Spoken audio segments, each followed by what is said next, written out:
administrativa da Lei 3. E iso sí que non paralice. Mire, na vez anterior, para tramitar a Lei 3, tardou a Xunta de Galicia no global 8 meses. Mes e medio pasou facendo un informe que agora xa lle facilitou o IFEBI.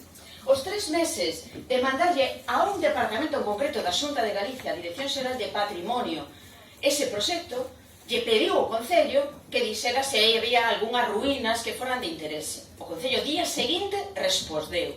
Por lo tanto, máis que perder tempo os propios organismos da Xunta de Galicia, debería silicar o procedimento. Mire, eu non vou a falar con vostede dos temas que vostede quere falar e non son propios desta moción.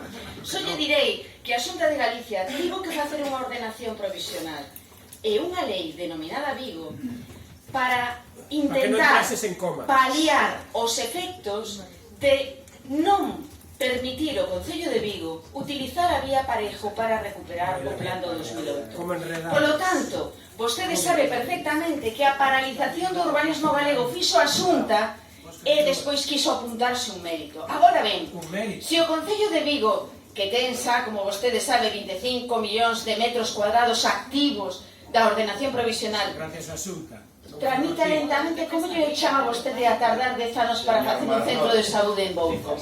Como lle chama a tardar 12 anos en facer un plan parcial para Navia? Como lle chama vostede? É unha vergonza. A maior cidade de demanda de vivenda protegida de Vigo non ten un euro de investimento da Xunta de Galicia nesta cidade. A única que se fai son de promocións do Concello de Vigo. Moitas gracias.